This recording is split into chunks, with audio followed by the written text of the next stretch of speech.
pardon pour ce que vous avez subi au nom de la Côte d'Ivoire. Il faut que vous acceptiez de pardonner, malgré vos douleurs, malgré ce que vous avez ressenti, malgré ce que vous ressentez encore, parce qu'il y a des victimes qui ont encore des séquelles. Ces mots de Mariatou Koné traduisent toute la compassion et la solidarité de la nation ivoirienne aux populations de la région de la Nawa, surtout aux victimes des crises survenues en Côte d'Ivoire. Des populations qui ne sont pas restées insensibles à ce message. D'ailleurs, elles disent avoir pardonné depuis. On ne peut pas rester toujours dans cette affaire de dire qu'on va garder rancœur. Donc nous sommes venus pour non seulement dire à Madame la ministre que nous avons pardonné. Donc nous sommes là au nom de la réconciliation.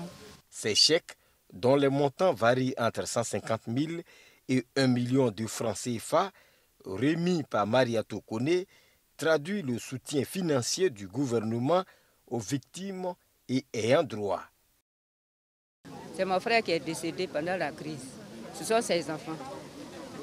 Je prends l'argent là pour aider les enfants. J'ai dit merci aux femmes ministres, aux chefs d'État. Voilà. La ministre de la Solidarité, de la Cohésion sociale et de la lutte contre la pauvreté fait toutefois cette précision et appelle les uns et les autres à la culture de la paix. La famille te choisit pour prendre l'argent, mais c'est prendre l'argent pour remettre à la famille et répartir dans la famille conformément aux règles de la famille. Mais ce n'est pas prendre pour soi-même, c'est prendre au nom de la personne décédée pour la famille. Dans quelques mois, nous serons appelés aux urnes pour l'élection présidentielle. Nous devons désormais mettre notre pays à l'abri de tout ce qui peut compromettre sa cohésion et tout ce qui peut compromettre sa marche vers le progrès et vers la prospérité. Après Soubré, Mariatou Koné a mis le cap sur Douokoué pour une autre cérémonie de remise de chèques aux ayants droit de la région du Guémon.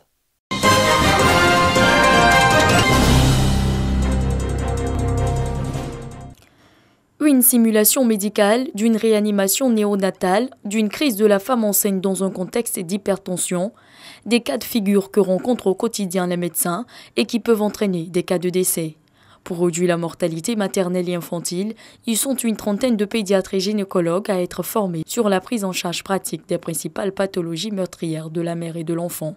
L'objectif essentiel, c'est d'essayer de prévenir ces complications en les détectant de façon très précoce, de faire le diagnostic cliniquement, mais aussi d'utiliser les moyens comme l'échographie, qui est un outil très important de diagnostic qui fait partie de l'examen clinique pour le gynécologue, pour le médecin omnipraticien qui peut l'utiliser, pour le pédiatre qui peut faire des diagnostics avancés dans l'échographie. Et c'est cette formation à partir de la simulation qui va permettre aux collègues ivoiriens de se familiariser avec ces techniques pour faire le diagnostic et pour faire le traitement adéquat au moment où il le faut. Mettre à disposition de la population des médecins capables de reconnaître et de prendre en charge ou de référer les urgences sanitaires, c'est aussi un des objectifs de cet atelier. Les formateurs doivent renforcer les compétences des étudiants, des apprenants par cette technique et favoriser la prise en charge des nouveau-nés, des enfants et puis l'étendre aux adultes également. Ce renforcement de capacité par des experts marocains au centre de simulation Mohamed VI du CHU de Yopougon entre dans le cadre de la coopération Sud-Sud.